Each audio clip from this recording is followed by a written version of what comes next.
It's time to accelerate. Hi, I'm your host, Andy Paul. Join me as I host conversations with the leading experts in sales, marketing, sales automation, sales process, leadership, management, training, coaching, any resource that I believe to help you accelerate the growth of your sales, your business, and most importantly, you. Hello, and welcome to Accelerate. I'm excited to talk with my guest today. Joining me is Skip Miller, president of M3 Learning, a proactive sales management, sales training company. He's also the author, as many people have read his books, of best-selling books, Selling Above and Below the Line, Proactive Selling, and Proactive Sales Management, which I personally had read and thought was a great book. It's been ranked number one by Amazon for 5 consecutive years and been translated to multiple languages worldwide, and has become a classic sales training textbook for sales managers, both new and experienced. So we're going to talk today about sales training, because this is a field in transition, and the regular listeners know this is one of my favorite topics to talk about, because an issue that invokes strong feelings from people on all sides of it. One study I recently read saw that most CEOs think sales training is a waste of time and money, and others say that it's effective, but that companies do a lousy job of hiring the people who are being trained, and everything sort of in between. So my guest today, Skip Miller, has been a leading sales trainer for a long time. We're going to talk with him about where sales training is today and how it's evolving to meet the demands of today's and tomorrow's business environment. So Skip, welcome to the show. Oh, glad to be here, Andy. Really glad. So please take a minute, introduce yourself.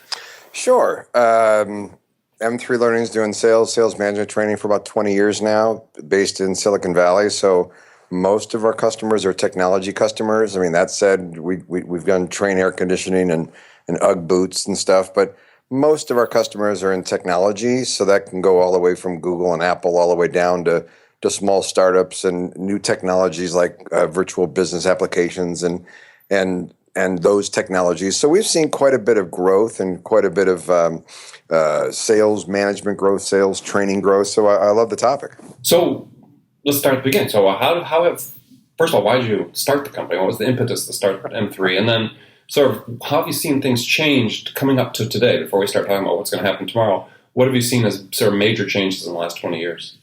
Sure. I was a salesperson, sales manager, sales VP, was at a company on the West Coast that got bought by a company out of Boston, and I didn't really want to move back to the East Coast, but being born and raised in Ohio, so I kind of like it here in California, so I thought I'd start my own thing.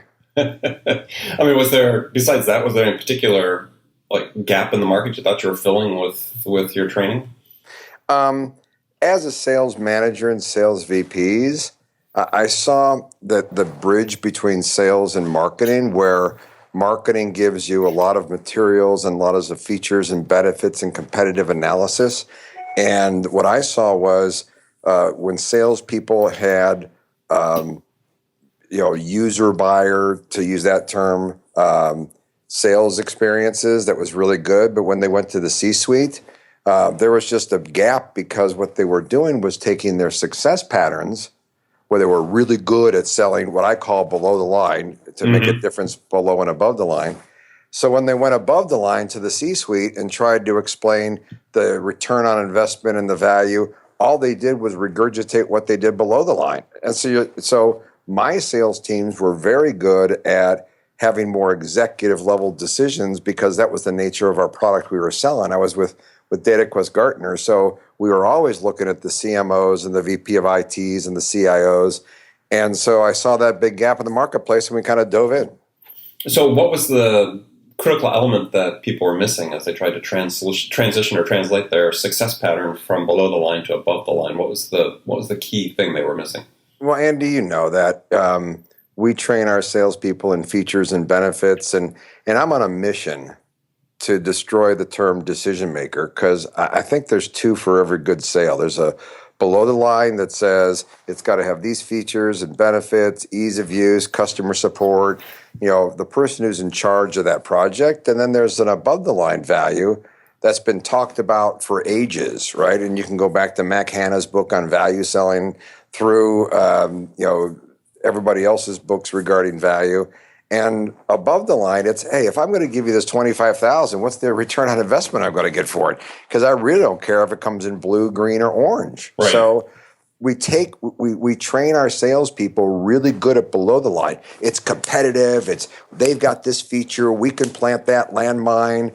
and we do a really good job there, and we get so into it. We so talk about ourselves, and when you do the studies, talking about ourselves is the same neuro brain activity in our brain that we get excited about great food, seeing good friends, and sex. So we love talking about ourselves. So when we go above the line, it's just different. So I think the transition I'm seeing now is larger sales prices, and therefore more trend to go above the line more. But all we're doing is regurgitating what we've said below the line, above the line, and we hope it sticks. Right. And that's just not working, man. Right. Well, it's interesting you say that about the higher prices, because before we went on the air, we were talking about, you do a lot of work with SaaS companies, is it seems like when you're in that SaaS environment that you're sort of taking it away from really the large ticket price, because it's a subscription service suddenly. I mean, it doesn't mean that the nature of the decision changes in terms of a strategic value to the customer, but the price point seems to be different. Sure, but what you're seeing is a lot of companies go from a freemium model to a monthly model to then try to get to a multi-year contract model. Mm-hmm. So here's the stuff to free to get our database live. Here's at 25, 55, 105, 20, $250 a month. And then it's, okay, if you sign a year contract, I'll give you a 20% discount. Well, you don't need to offer a 20% discount. Why are you doing that? You just got to get your people smarter at selling a return on investment. Because if this thing they're buying makes them, $25,000, $50,000 a year, or makes a dent on a $2 million project, you don't need to give them 20 points. No. So we just are taking an inept attitude towards that more value-centric sale. Well, I love when you talk about leading the customer to a decision. I always talk about inspiring the customer to follow you, but talk about this leadership. I mean, where and how do you teach sales reps to begin to demonstrate this? Well, I'm a firm believer that deal management from a management standpoint is dead. We got to start managing to stages, and I really don't care if it's 4 stages, 6 stages, if it's a 3-day sale, 1 call close to a 2-year sale. Buyers buy in a process, and to manage those steps, buyers want to be led, but they don't want to be led through a sales cycle. I mean, every time I buy a car, I cringe when the guy goes, "Let's come on inside." Let's talk to the manager. Yeah, but if you really work with the buyer, step 1 to step 2, step 2 to step 3, and the buyer can choose to spin out at any time. And as long as we're leading people through a buy cycle, I'm also on a huge mission to kill the word close, because buyers don't like to be closed. Quick story, when I've got twin daughters, when they turned 16, they were under the misperception they were going to be able to drive my car around town. So my one daughter is really an athlete and definitely is kind of tomboyish. So I thought I'd have to buy her something that was going to protect other people on the road from her. So I figured I'd buy her a used truck. So I remember walking to the Toyota dealer on a Saturday morning looking for a 10-year-old 4Runner, because if a 4Runner gets hit, who cares? It's 10 years old. So I walk up there. The guy goes, "Hi, my name's Tom." And I said, "Hi, Tom. My name's Skip. This is my daughter, Alex." He said, "Hey, welcome to Toyota." He goes, "I'm going to close you today." Seriously, Andy, that's what he said. Yeah, thanks for perpetuating the stereotypes about salespeople. I went to the next dealer, and the guy comes up to me. His name was Tom as well. He goes, "Hi, Skip. My name is Tom." I said, "Hi, I'm Skip, my daughter, Alex." He goes, "Welcome to the dealer he was at." He goes, "I have a question for you. Do you plan on making a decision today?" And I'm okay with that, because buyers like making decisions. So to your point, leading somebody through to make a decision, it's just, you can't make anybody buy. You can just help them in a buy decision.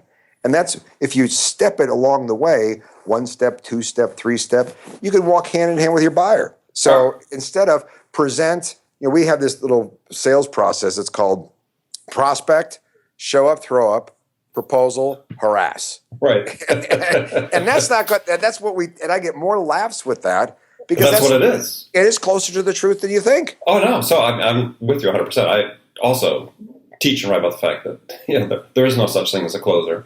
And so how often? I spent years selling large, complex communication systems, $1 million, multi-million-dollar price tags, and I never closed a deal. A customer made the decision when I wasn't there.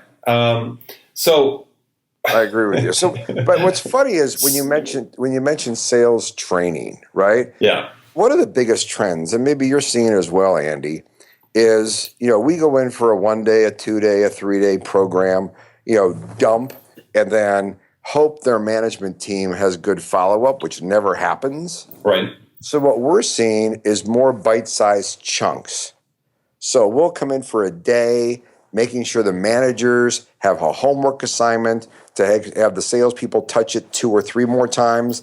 Then we'll come back again for a day. So we're looking for the master 7 touches.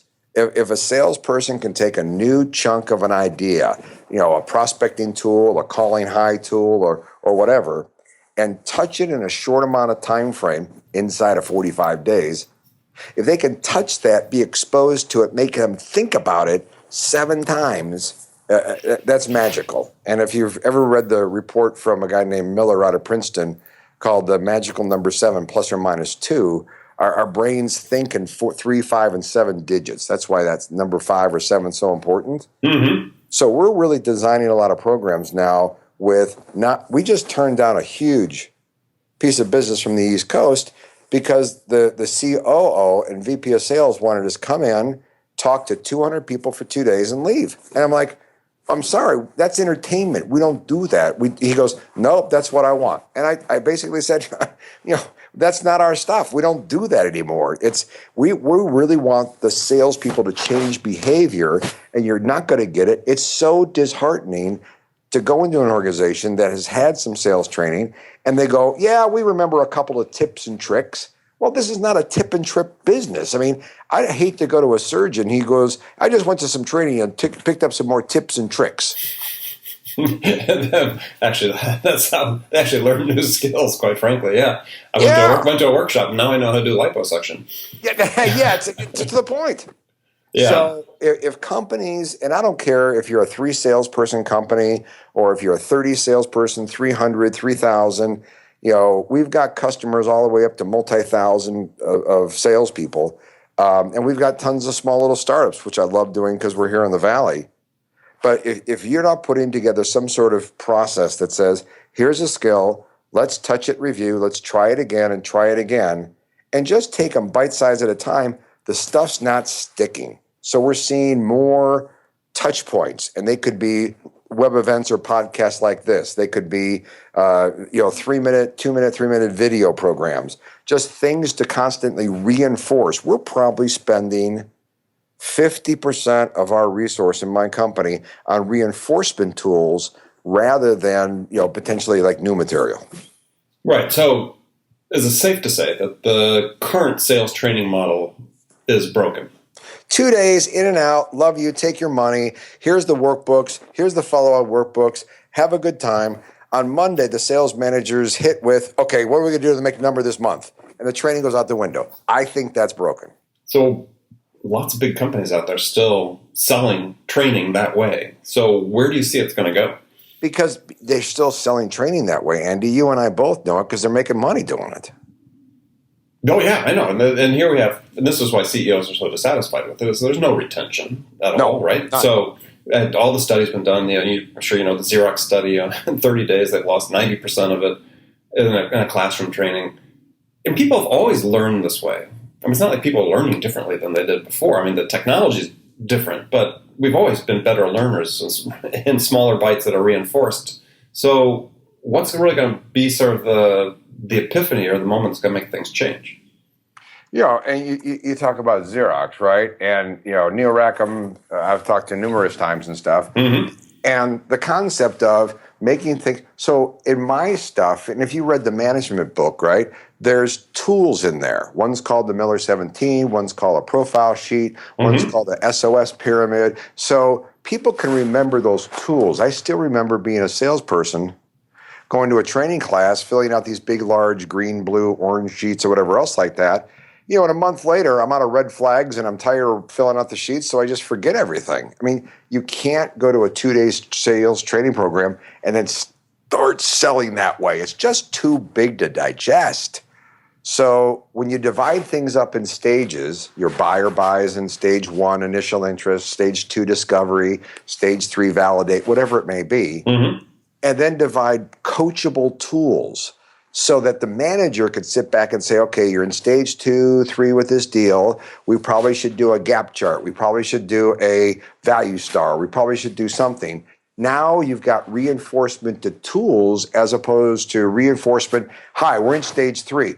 What are you going to do? I mean, I'm gonna get them in a demo and wow them. Okay, great, good. I mean, wow. So we've toolized a lot, and we see a lot more of that. I see, Jill Conrath as well, in agile selling and her stuff, and she's a friend as well. Just she chunks it up in very bite-sized chunks as well. So we're seeing a lot less content, more bite-sized coachable chunks over time. And that's the processes that we are seeing as successful. We have a client, everyone's got success stories, but we had a client who had a 42-day sales cycle. We got them down to 12. We had a client at a 105-day sales cycle. 6 months later, they're below 60. So what were the key things that changed to compress the sales cycle? One, the availability to have it above the line language, because that's where energy is. Mm-hmm. Hi, your guys below the line are doing this. This thing's saving you $1 million a month, or making a dent in your $1 million a month problem. What are we waiting for? So the VP picks up the phone and goes, hey, let's go. So you're seeing more energy above the line, which means a shorter sales cycle, controlling the sales process, not letting the buyer go, I'll be back to you in 2 weeks. Well, wine ages well, deals don't. So why, as a salesperson, were you okay with the person saying, I'll talk to you in 2 weeks? Well, he made a commitment. We guarantee you in 2 weeks, he's forgotten your name. I mean, what are we doing here? So shortening the time between steps and calling high early to get energy for the deal is probably a big thing. All right. Well, good. Well, we're going to take a short break. We'll come back. We're going to talk more about the future of sales training with my guest today, Skip Miller. Hi, this is Andy. Connect and Sell is used by sales reps at nearly 1,000 companies, including hundreds of technology startups and several Fortune 500 companies, to overcome the challenges of getting prospects on the phone. Companies using Connect and Sell grow their revenues faster by enabling their sales reps to have more sales conversations in 90 minutes than they could otherwise achieve in an entire week. Connect and Sell can be deployed directly to your sales reps, or you can take advantage of their outbound on-demand service, which delivers qualified prospect meetings scheduled directly on your sales reps' calendars. Visit connectandsell.com to learn more about how Connect and Sell can start filling your pipeline today. Welcome back. Talking to my guest today, Skip Miller, founder of M3 Learning, author of several great best-selling books about sales training. So one topic that's I see a sort of mission of mine is to get people to invest in more continuous learning, along the lines of what you're talking about, but beyond just company-provided training. I mean, it seems like companies have sort of limited investment, and that we put some obligation, and not necessarily an unsubstantial amount of obligation, on the individual to sort of continue their learning. And it seems like we have this sort of dichotomy between training, what I call sales education. Shouldn't there be more that goes more beyond skills, but also talks about things a little broader, customer decision making, things that impact the customer's action that they take. We're seeing more and more companies compensate, not just pat on the back, but compensate for what we call that learn and grow environment. I mean, take Google. Google demands its employees spend 10% of their time on non-job related functions. So they have a job and they have 90% of their time to do it, but they've got to spend 10% thinking of moonshots that Google calls, out of the pocket experiences, or thinking about different ways they can enhance their job. So we're seeing more and more sales organizations sit back and say, okay, guys, 1 day a month, 1 hour every Monday, right? We're going to have to constantly try to improve our profession. So, let's all read a book and have a chapter review every Monday from 8 to 9. Or we all go onto a podcast or a web event and find out, which one's really relative, and we all sit through for a half hour. We're seeing more and more companies now, instead of random acts of, hey, I heard a good podcast, I heard a good web event, we're seeing more and more scheduled, compensated issues. So a manager, your job is to make your team make its number and learn and grow, because that's what's going to attract top talent. What are you doing about that? Every month, we've got plans to have at least 2 webcasts, 2 podcasts, 1 book read a month, and either we'll take a test on it or we'll make sure we're applying it. And we're seeing more and more of that because it's leverageable, Andy. And companies are, hopefully, as you said, are compensating for that time. I've got clients, we're running some beta tests on some programs this year where, they're allocating 20 minutes a day for their sales team, setting aside that they're all gonna read during the business day. And I've got another client that I think does 30 minutes a day. But, they're paying for that time because it's important to them. And these people are going to read 12, 13 books during the course of a year that will dramatically give them more knowledge than they would have been sitting through a 2-day class. People hate change, right? We go into companies all the way, and, we've always sold this way. I've done 4 turnarounds as either a VP of sales or as a president.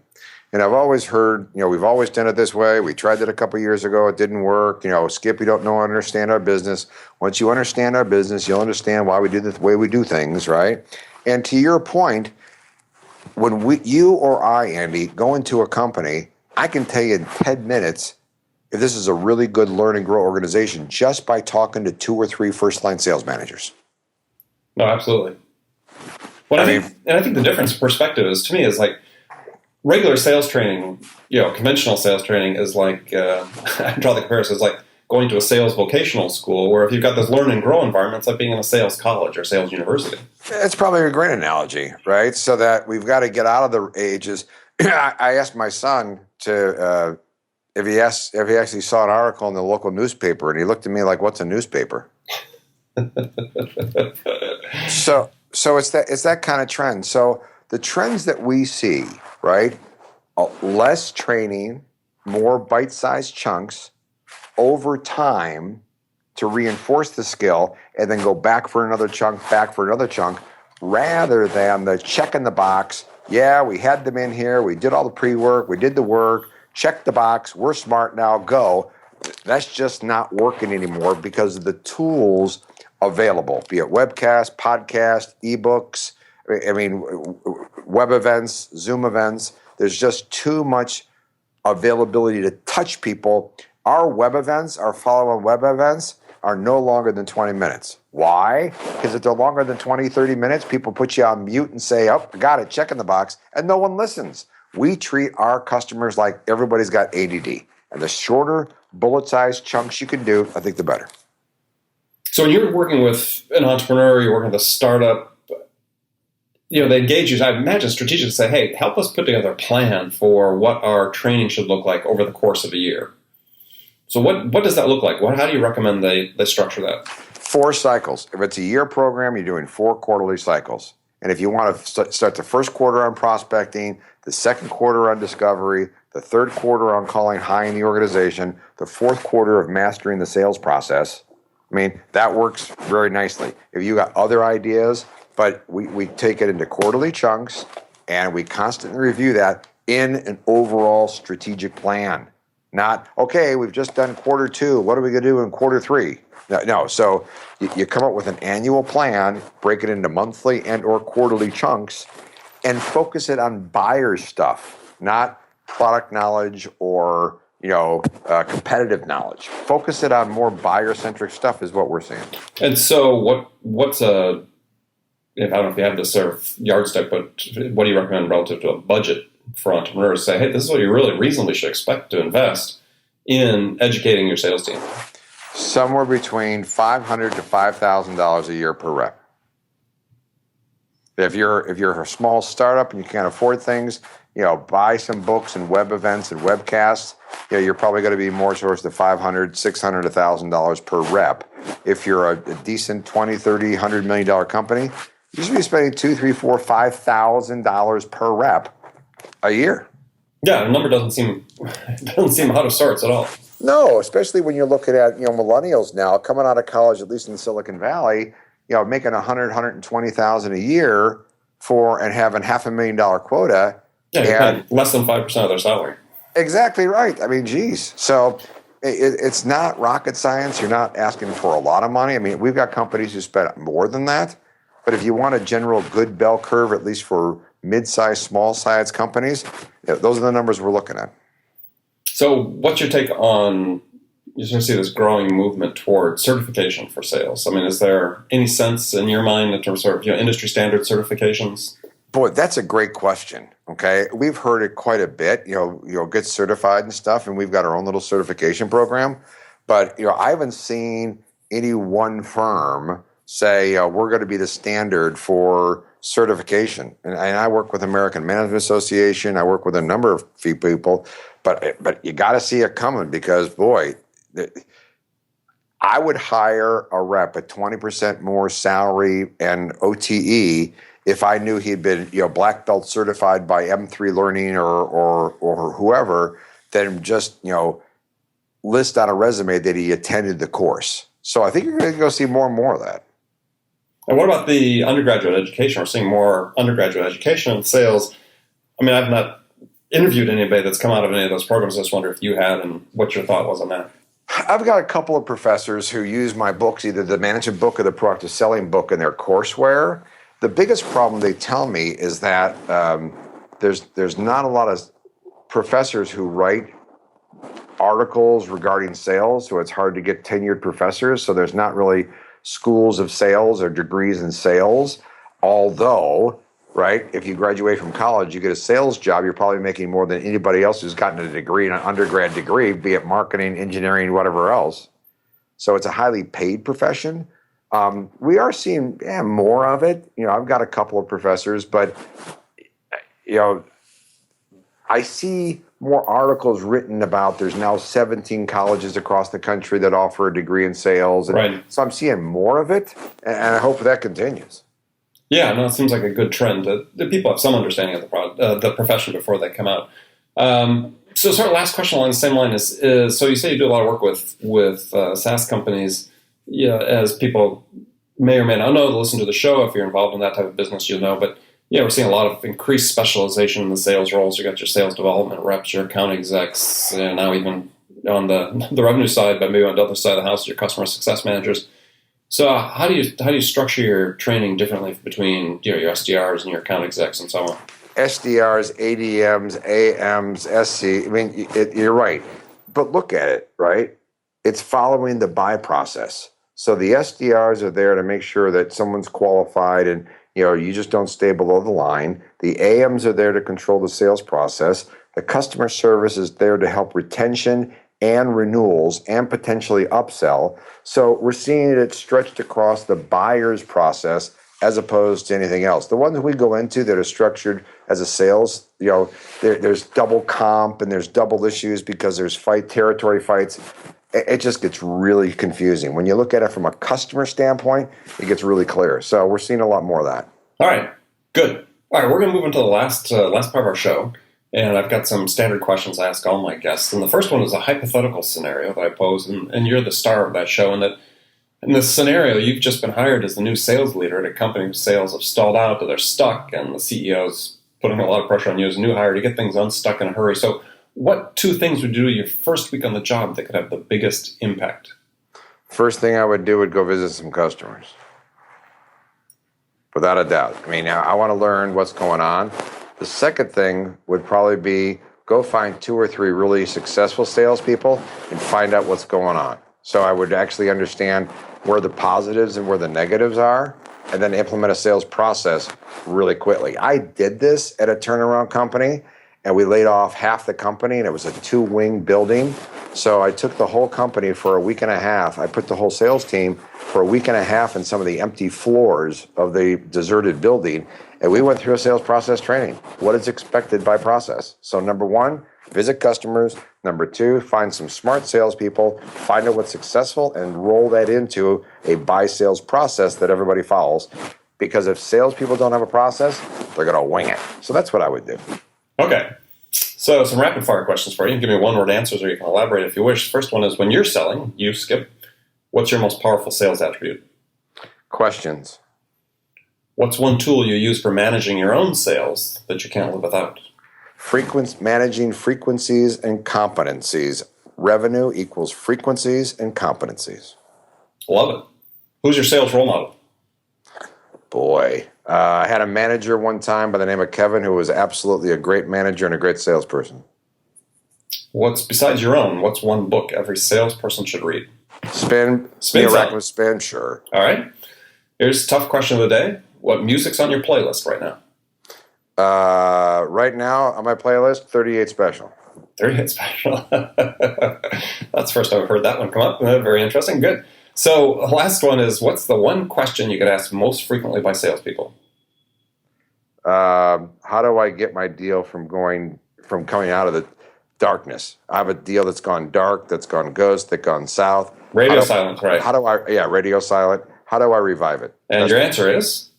You got three options. Push for a close. Typically when you push, it costs you money. Drop it. It's dead. They're never coming back. Or go back to stage one and start again.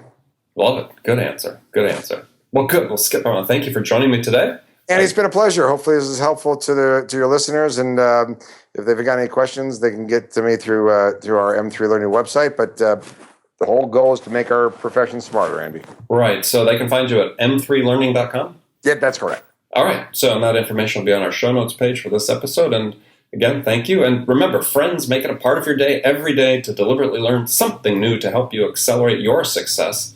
And an easy way to do that is to make Accelerate this podcast part of your daily routine, whether it's on your commute, in the gym, or as we talked about during the show, make it part of your morning sales huddle. But then you make sure you don't miss any of my conversations with top business experts like my guest today, Skip Miller, who shared his expertise about how to accelerate the growth of your sales. So thanks for joining us. Until next time, this is Andy Paul. Good selling, everyone. Thanks for listening to the show. If you like what you heard and want to make sure you don't miss any upcoming episodes, please subscribe to this podcast on iTunes or Stitcher.com. For more information about today's guest, visit my website at andypaul.com.